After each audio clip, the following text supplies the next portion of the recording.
प्रियो हि माधवा। देवर्षि नारद का 79वां सूत्र चल रहा है। सर्वदा सर्वभावीन भगवानीव भजनीय। सब समय और सब संबंधों को भगवान से संबंधित करके उनका भजन करना चाहिए। भगवान के साथ संबंध निर्माण के बड़े लाभ हैं। कहीं किसी संबंध में, कहीं किसी कारणवश हमारे में कोई न्यूनता है, कोई अपूर्णता है, तो भगवान उस अपूर्णता को दूर करेंगे, उस न्यूनता से हमें मुक्त करेंगे। और कहीं संसार बीच में आता हो तो संसार से हमें भय मुक्त भी करेंगे। जिस प्रकार कोई लड़का बिगड़ा हुआ हो, चोरी करता हो, झूठ बोलता हो, गलत काम करता हो, माता पिता भले ही उस बच्चे को भला बुरा कहते हैं और हो सके तो दंड भी देंगे, बहुत कुछ कहेंगे करेंगे, लेकिन अगर पुलिस पकड़ कर ले जाए तो बीच मार्ग में से भले कितना पैसा देना पड़े, पिता छुड़ा कर ले आएंगे। भगवान के साथ संबंध हम रखेंगे तो ये स्थिति है। न तो यमराज हमारा बिगाड़ सकेंगे, न कालदेव न महाकाल हमारा बिगाड़ सकेंगे, फिर इस दृश्य संसार की तो बात ही क्या है।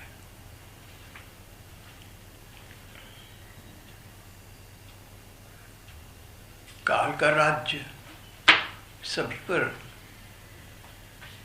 निरपवाद चलता है, पर काल के स्वामी भगवान है। भगवान काल के भी काल हैं, हमें काल से भी भय नहीं रहेगा। भगवान से भय भी भय खाता है। हम उनसे संबंधित हो गए तो कोई भय हमारा पीछा न कर सकेगा। तो अभी अभी आपको जो पिता पुत्र का उदाहरण दिया, महात्माओं ने दिया है, मैंने दोहराया है, वो तो बड़ा स्पष्ट है कि पिता पुत्र के कितना भी विरोध में क्यों ना हो, पुत्र बिगड़ा हुआ है, पिता दंडित करता है, प्रताड़ना देता है, बहुत कुछ करता कहता है, पर उसी पुत्र को सरकार पकड़ कर ले जाती हो तो पैसे देकर भी उस पुत्र को पिता छुड़ा लाएगा। पिता पुत्र का संबंध ऐसा है। इसी प्रकार बच्चा बिगड़ा हुआ हो, बहुत बिगड़ा हुआ हो, और माँ कहती हो कि तू तो न होता तो अच्छा था, तूने तो नाम बदनाम कर दिया हमारा, तूने तो कलंक लगा दिया हमें। ऐसी बातें माँ कहती हो, चला जा निकल कर, वापस मत आइयो। और कोई अनजान पूछे कि ये बिगड़ा हुआ लड़का कौन है, ये अजी क्या बताऊं, मेरा बेटा है। संबंध तो बन गया ना, तो बना रहेगा। बिगड़ा हुआ बेटा, कितना बिगड़ा क्या हो ना, लेकिन माँ तो माँ रहेगी, वो ये तो नहीं कहेगी कि मेरा बेटा नहीं है। तो जिस प्रकार माता पिता बच्चों के दोषवान होने पर भी अपनी ओर से उनकी पूरी सहायता करते हैं, उनका ध्यान रखते हैं, इसी प्रकार सभी संबंध भगवान के साथ जोड़ने का ये लाभ है कि जहाँ कहीं हमारे में कोई न्यूनता, कोई अपवित्रता है, कोई अपूर्णता होगी, न्यूनता होगी, तो भगवान हमें उससे मुक्त करेंगे। हम संबंध का मान चाहे न रख सकें, भगवान तो मान रखेंगे। हम तो कहीं असतर्क हैं, लापरवाह हैं, कहीं असमर्थ हैं, हमारी चलती नहीं।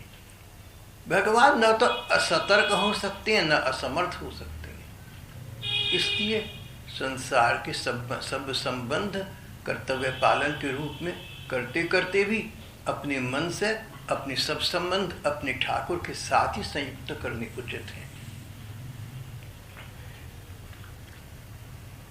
सूत्र में श्री नारद जी कहते हैं निश्चिंत होकर भजन करना। जब तुम सब समय भजन करोगे, सारे संबंध भगवान से संबंधित कर दोगे, तो क्या होगा? ये तो समाज है, संसार है, परिवार है, और सत्संगी भक्त साधक भी तो हैं। संसार कहेगा कि अरे तुम अपने कर्तव्य और दायित्व को छोड़कर, तुम कर्म को छोड़कर भजन में लग गए। भजन में लगने का तो ये समय नहीं था। संसार ऐसा कहेगा, जैसा संसार को पता है वैसा कहेगा। उस पर क्रोध न करना, पर उसकी चिंता भी न करना, उसका मन में विचार भी न करना। निर्विचार मन से ही भजन हो सकता है। निश्चिंत रहना, मेरी चिंता हरि कराएं, मेरी चिंता करने वाले मेरे ठाकुर हैं। जिनका मैं भजन कर रहा हूँ वे ठाकुर संसार, समाज और परिवार से मुझे स्वयं मुक्त रखेंगे। उनके भरोसे करना है तो कोई चिंता नहीं है। दूसरे अन्य लोग होंगे, वो संगत के सदस्य, सत्संगी भी हो सकते हैं और संसार के लोग भी हो सकते हैं। बहुत से लोग ऐसे होंगे जो इस प्रकार सर्वदा सर्वभावीन भजन करने वाले भजनानंदी व्यक्ति की आलोचना करेंगे, तर्क वितर्क करेंगे, कुतर्क करेंगे, निंदा करेंगे, भर्त्सना करेंगे। उनकी भी चिंता न करना, निश्चिंत होकर भजन करना। अब मन में तुम्हें चिंता लग जाए, मन में तुम्हारी विचार आ जाए, मन में तुम्हारी कष्ट व्यापे, मन कहे कि अरे मैं भजन करूं, कैसे करूं, क्या करूं, मेरे तो आलोचक बड़े निकल आए, मेरे तो निंदक निकल आए, ऐसा मन को लगेगा। जब आप भजन करेंगे और भजन भी करेंगे ऐसा कि सब संबंधों से ऊपर रखकर, भजन भी ऐसा कि सब प्रकार के रिश्ते नाते अपने भगवान के साथ जोड़कर, और भजन भी ऐसा कि हर पल हर क्षण का भजन, तो आलोचना करने वाले निकलेंगे, आलोचक निकलेंगे, निंदक निकलेंगे, समीक्षक निकलेंगे, और भांति भांति की बातें साधक के विषय में कहेंगे। ईर्ष्या द्वेष करने वाले भी मिल जाएंगे। ईर्ष्या द्वेष करने वाले अपनों में मिलेंगे। बाहर वालों को ईर्ष्या नहीं होती, ईर्ष्या तो आसपास वालों को होती है, जो समीप हैं उनको होती है।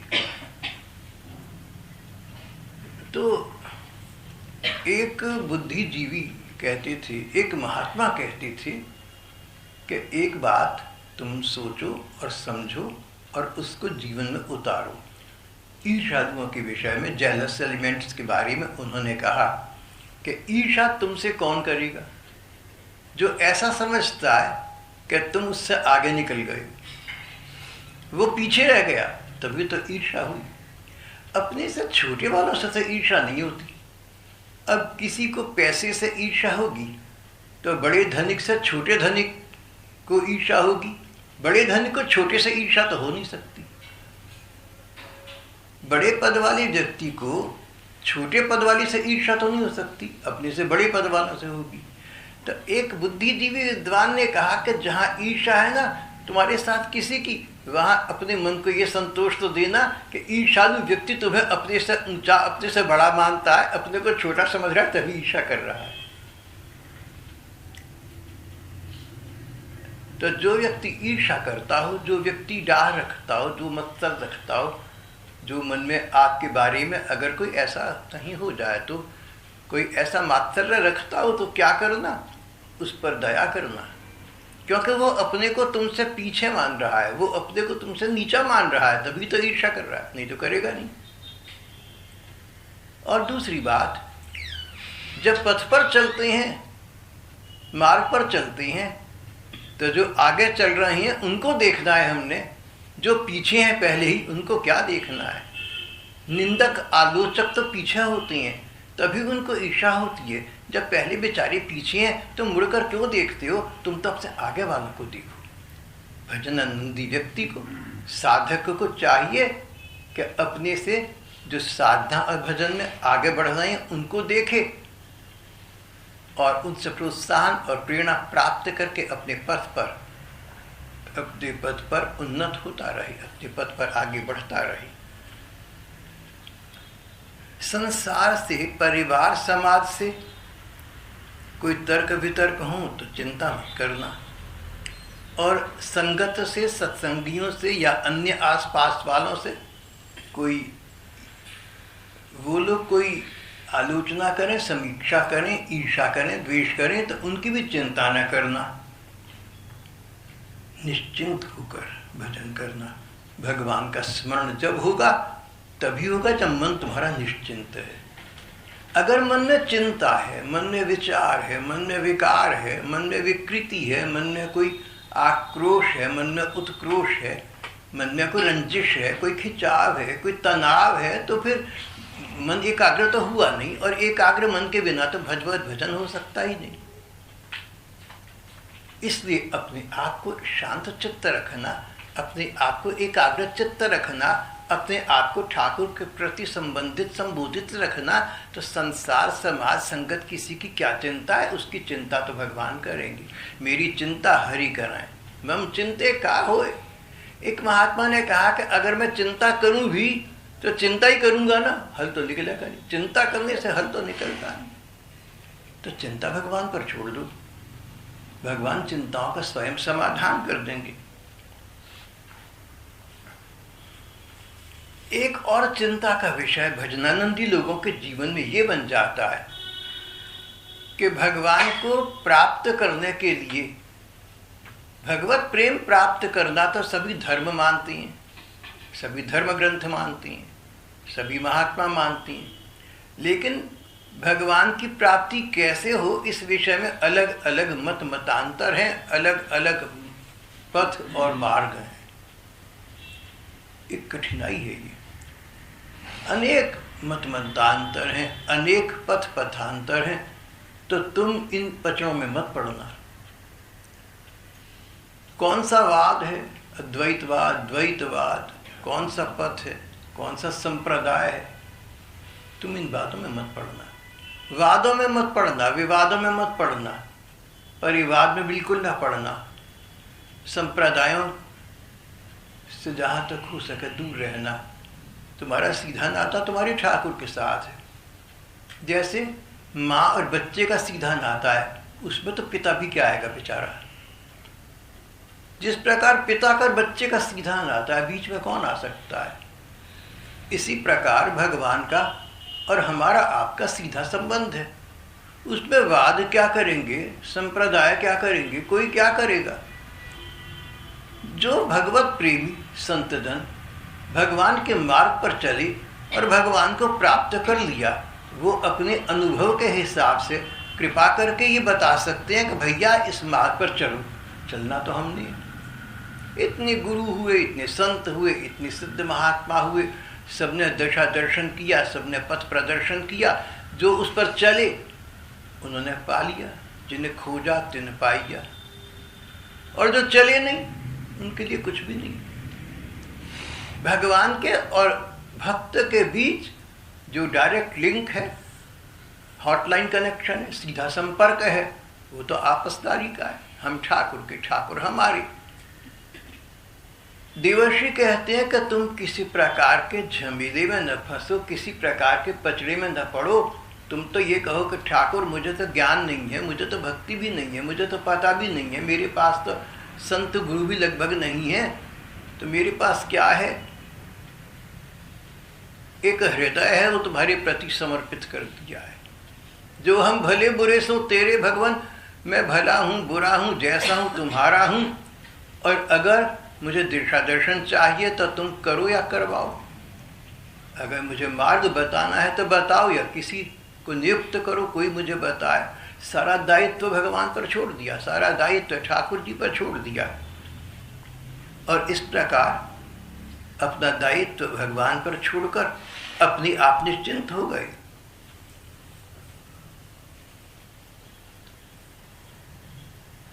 निश्चिंत होकर भजन करना, सर्वदा सर्वभावीन, निश्चिंत होकर।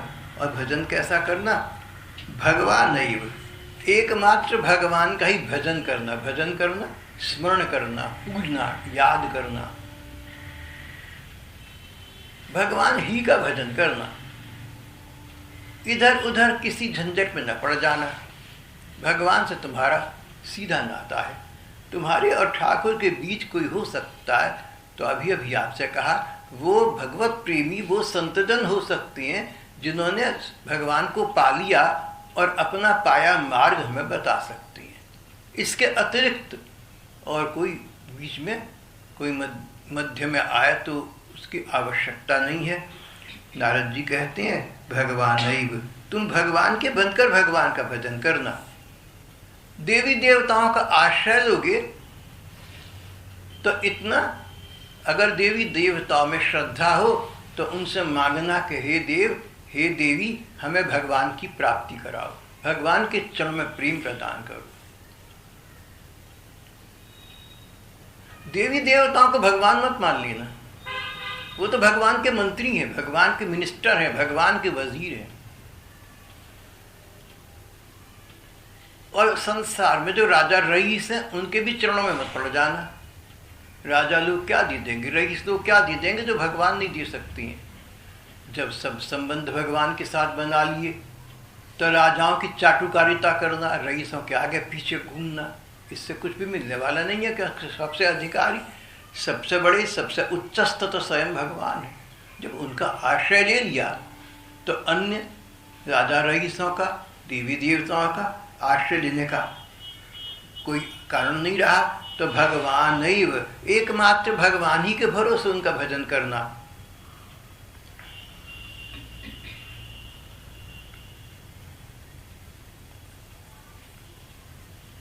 सर्वदा सर्वभावी और निश्चिंत होकर एकमात्र भगवान ही का भजन करना।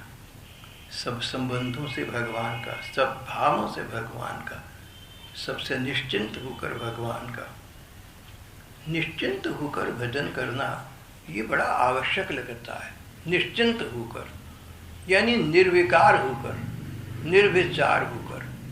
अगर मेरे मन में किसी के प्रति बैर का भाव है, विरोध का भाव है, तो भजन मेरे से नहीं हो सकेगा। मन तो एक ही है ना, एक ही जगह लगेगा।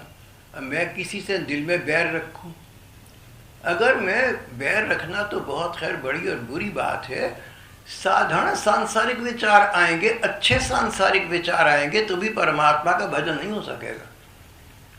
अगर मैं ये सोचूं कि कितने अच्छे लोग हैं दुनिया में, सब भले लोग हैं, तो बिल्कुल ठीक बात है, अच्छा विचार है।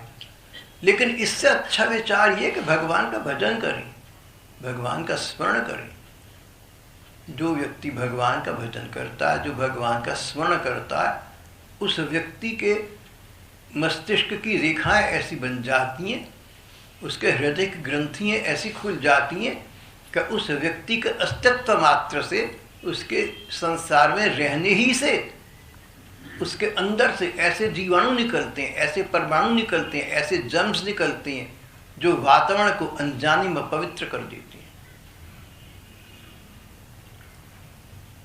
एक बार जब भागवत का सप्ताह पास में हो रहा था और मैं वहाँ था, तो एक राजनेता कहने लगे कि एक ही दिन आए थे, अंतिम दिन, कहने लगे कि ये सप्ताह हुआ भागवत का, इसका बड़ा लाभ हुआ शहर को। एक तो उन लोगों को लाभ हुआ जो सत्संग में आए और जिन्होंने भागवत की कथा सुनी। बोले दूसरा, जो लोग नहीं आए या जिनको पता भी नहीं, उनको भी लाभ हुआ, क्योंकि भागवत की कथा से ऐसे सारा वातावरण फैला जिसका आपको पता हो या पता ना हो, लाभ तो आपको हो गए। वातावरण ऐसा बन जाता है। अगर कहीं से किसी फूल की महक आकर चली गई और सोते हुए आदमी को पता नहीं चला, तो उसके नाक में तो गई होगी। कई बार हमारे अनजाने में अच्छी बुरी ऐसी बातें होती हैं जिनका हमें पता नहीं चलता, लेकिन हमारी मस्तिष्क पर रेखाएं बन जाती हैं, हमारी मन पर प्रभाव पड़ जाता है, हमारा भविष्य वैसा बनने लगता है। बाद में वो राजनेता जब मुझे अकेले मिलने आए तो मैंने कहा एक बात बताओ, ये तुमने राजनीति की बात करी है या अनुभव की? मैंने कहा देखो मुझे तुम राजनेताओं पर ना शक बना रहता है, कितनी तुमने बड़ी बात कही है कि मेरी आंखें खुल गई। तब तक मुझे तो ये विचार नहीं था। मुझे तो उनकी बात सुनकर लगा कि बात तो ठीक है कि एक अच्छी बात कही गई है, मुंह से निकली है, तो वो वातावरण में आ गई, हवा में आ गई, तो शहर के जो लोग नहीं आए वो हवा वहाँ तक भी जाएगी, अनजानी में उन पर भी अच्छा प्रभाव पड़ेगा। तो मैंने उन भैया से कहा कि आप ये बताइए कि ये आपकी राजनीति है, आपने श्रोताओं को प्रसन्न करने के लिए कह दी एक बात, या सचमुच आपका अनुभव है? तो कहने करबद्ध होकर कहने लगे कि देखिए आपके साथ झूठ कोई क्यों बोलेगा। मैंने कहा मुझे विश्वास है कि आप झूठ नहीं बोलेंगे। तो बोले मैंने अपने अनुभव से कही है, मेरा मन मानता है। ऐसा उन्होंने मुझे उत्तर दिया तो मुझे लगा कि वो ठीक कह रहे हैं, झूठ मेरे से कोई क्यों बोलेगा, क्या मेरे से मिलने वाला है। अब ये बात है, कोई कथा हो, कोई उपकथा हो, कोई दृष्टांत हो, कोई बात हो सकता है आपको जचे या न जचे, आप उस बात तक सीमित न रहें। उस बात के पीछे जो नियम छिपा है, जो बात के पीछे बात छिपी है, जो सिद्धांत कहा जा रहा है, वो देखिए। तो उन राजनेता की ये बात कि भगवान के नाम से जो लोग सुनते नहीं उनको भी लाभ होता है, मुझे समझ आ गई।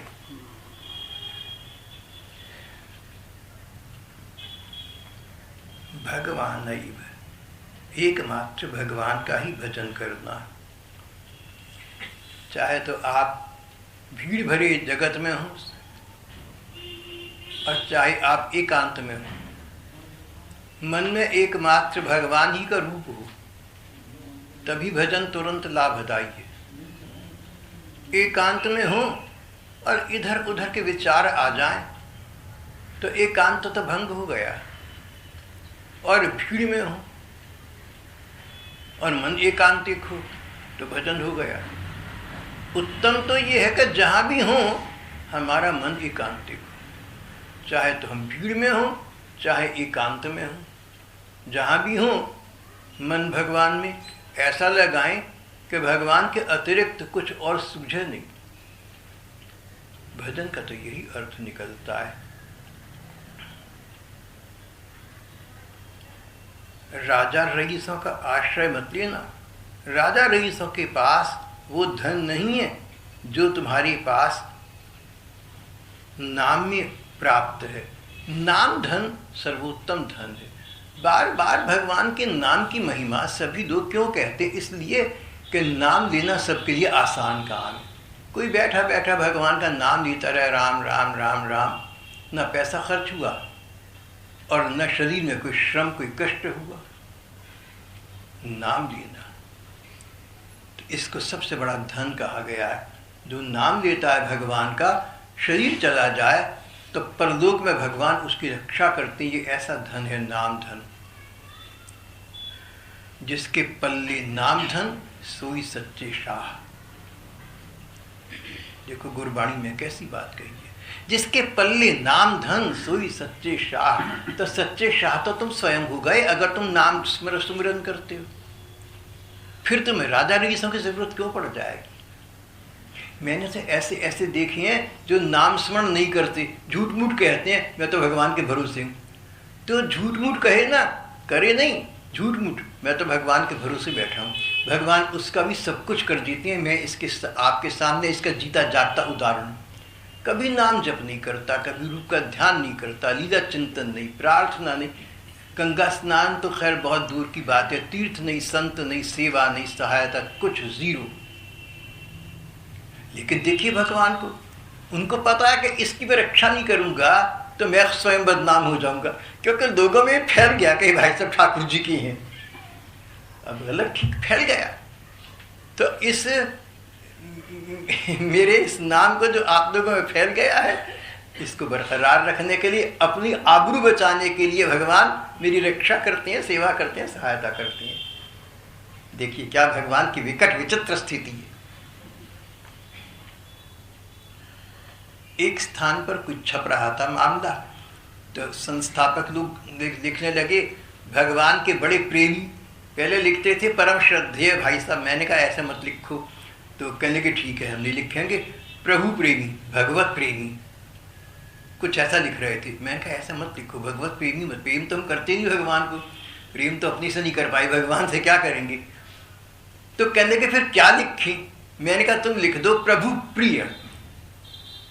भगवान से हम प्रेम करते हैं तो हम भगवान के प्रेमी हैं। मैं तो भगवान से प्रेम कर नहीं सका, मैं भगवत प्रेमी कैसे कह दूं अपने आप को, लेकिन भगवान तो हमसे प्रेम करते हैं ना। मैंने कहा ये लिख दो भगवान के प्रिय, प्रभु प्रिय भाई साहब लिख दो, कोई बात नहीं। अगर लिखना अनिवार्य, अच्छा तो ये लिखो ही मत, लेकिन अगर आवश्यक हो, अनिवार्य हो तो प्रभु प्रिय।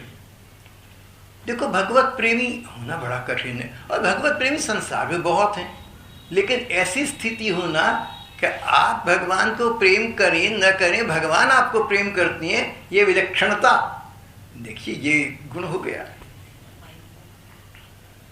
तो ऐसा व्यक्ति तो फिर निश्चिंत होकर सर्वदा सर्वभावेन भगवान नहीं वह भजनीय, सब समय सब संबंधों से सब प्रकार से निश्चिंत होकर भगवान ही का भजन करना। फिर 80 सूत्र में, अगले सूत्र में देवर्षि नारद जी कहते हैं स कीर्त्यमान, वो भगवान इस प्रकार तुमसे कीर्तित होकर तुम्हारे से ये व्यवहार पाने पर शीघ्रम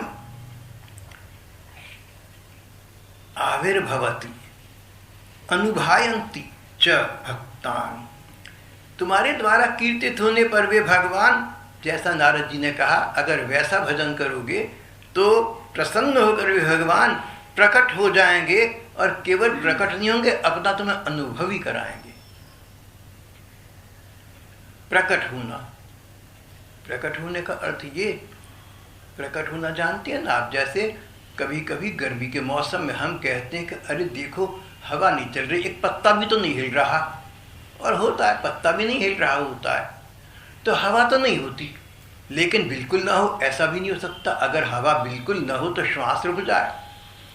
तो फिर क्या कि आपने बिजली का पंखा चला दिया, तो पंखा चलाने से कमरे में जो हवा बंद थी वो गोल गोल घूम घूम कर आपका स्पर्श करने लगी, आपने कहा हवा आ गई।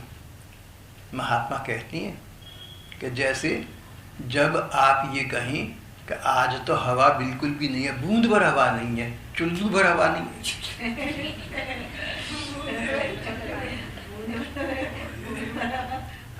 एक दाना, एक झकोर हवा का नहीं है, एक झोंका भी हवा का नहीं है, एक पत्ता भी नहीं हिल रहा है, ऐसा जब आप कहें तो हवा तो है, प्रकट नहीं है। पंखा चल गया, आपको छू गई हवा, प्रकट हो गई। इस प्रकार भगवान सारी में प्रार्थना के द्वारा, भजन के द्वारा वे भगवान प्रकट हो जाते हैं, सामने आकर हमें दृष्टिगोचर हो जाती है। भगवान का सामने आंखों के आ जाना, भगवान का प्रकट हो जाना काफी नहीं है, क्योंकि भगवान तो कई बार ऐसे ऐसों के सामने प्रकट हो जाते हैं जिनको भगवान की आवश्यकता बिल्कुल नहीं है। मुझे लगता है भगवान में स्वाभिमान नहीं है, नहीं तो कंस के आगे प्रकट होने का क्या मतलब है, रावण के आगे और दुष्टों के आगे वो स्वागत नहीं करते भगवान का, फिर भी प्रकट हो रहे हैं। तो भगवान का दर्शन मिल जाए ये पर्याप्त नहीं है। बड़े बड़े महात्मा, बड़े बड़े प्रेमी जन कहते हैं भगवान के दर्शन के पीछे मत पागल हो जाओ, भगवान मुझे दर्शन दो, भगवान मुझे दर्शन दो। ये नहीं है, तुम भगवान से उनका प्रेम मांगो। दैत्य दानवों और दुष्टों दुर्जनों में भगवान के दर्शन तो हो सकते हैं, लेकिन भगवान के प्रति प्रेम नहीं होता। इसलिए साक्षात भगवान भी आंखों के सामने आ जाए तो उनको सुख नहीं मिलता। किसी से मिलकर सुख तब मिलता है जब हमारा उससे प्रेम का संबंध हो। भगवान के साथ हमारी मन में अनुराग भाव हो तो भगवान सामने हो तो हमें सुख मिलेगा। अब इस प्रकार के अनुराग की प्रतीति के लिए, प्रेमानंद प्रदान करने के लिए भगवान अपने प्रेम रूप का अनुभव प्रदान कर देते हैं। 80वें सूत्र में देवर्षि इस प्रकार कह रहे हैं, अनुभावयति च, अपने भक्तों को जो उस प्रकार लगे हुए जैसा नारद जी ने कहा है, अनुभावयति च, अपना अनुभव प्रदान कर देते हैं। आपको अपने को एक्सपीरियंस हो जाता है। फिर आपको जब भगवान भक्त के सामने प्रकट हुए, उसको अपना अनुभव करा दिया, उसको अपने सुख रूप का परिचय दे दिया, तो उस भक्त को अब न तो इस प्रमाण की आवश्यकता किसी से कि भगवान होते हैं क्या नहीं, जब अपने को मिल चुके तो किसी से क्या पूछना है।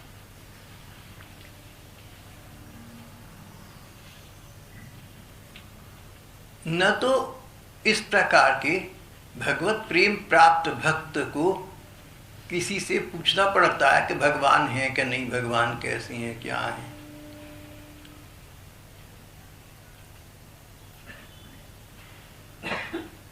और न दूसरों के सामने प्रमाणित करने की आवश्यकता रहती है, वो तो आत्मतुष्ट हो गया।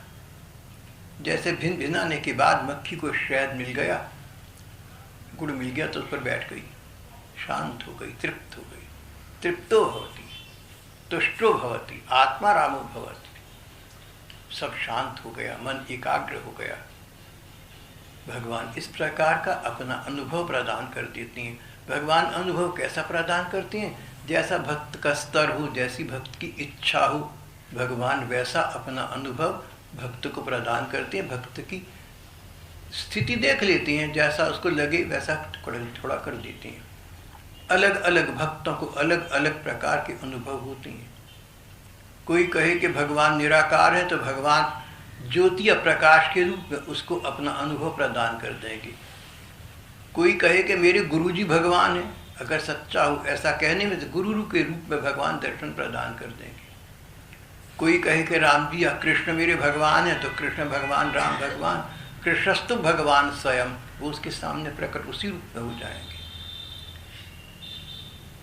तो भगवान अपने में लगे हुए सच्चे भक्तों को उन भक्तों की समझ के अनुकूल और अनुरूप अपना दर्शन प्रदान ही नहीं करते, प्रत्युत अपने सुख स्वरूप का परिचय भी दे देते हैं। भगवान ही में परम आनंद है और उससे अतिरिक्त, उससे बड़ा कोई आनंद संसार में नहीं है। पहले नारद जी ने कहा सारे भाव और संबंध भगवान से बनाओ। तो जब सारे संबंध भगवान से बना लिए तो भाई बहन के संबंध में जो प्यार का सुख है वो भगवान पूरा पूरा उसका अनुभव करा देंगे। माता पिता और बच्चों में जो आपस में स्नेह भाव है, तो त्वमेव माता च पिता त्वमेव, तो परम पिता भगवान उस स्नेह का जो सर्वोच्च रूप है, सर्वाधिक आनंद रूप है, वो भी भक्त को अनुभव करा देंगे। नायक नायिका हो, प्रेयसी प्रियतम हो, पति पत्नी हो, उनका जो सुख अधिक से अधिक हो सकता है उससे करोड़ गुना अधिक सुख भगवान अपने भक्त को अपनी ओर से प्रदान करके चखा देंगे, उसका अर्थ समझा देंगे। जब सब संबंध भगवान से जोड़ दिए तो हर संबंध में जो परम सुख है उसकी प्रतीति वे भगवान स्वयं करा देंगे। इसीलिए पहले कहा कि सारी संबंध भगवान से जोड़ दो। भगवान अपने स्वरूपानंद का परिचय प्रदान कर देते हैं, भगवान अपने परम सुख रूप का अनुभव करा देते हैं, और उसके बाद धर्म ग्रंथों पर निर्भर नहीं करना पड़ता, धर्मों पर निर्भर नहीं करना पड़ता, साधु महात्माओं पर निर्भर नहीं करना पड़ता। अपना अनुभव कहता है कि मैंने भगवान को देखा है, मैं उनको जानता हूँ।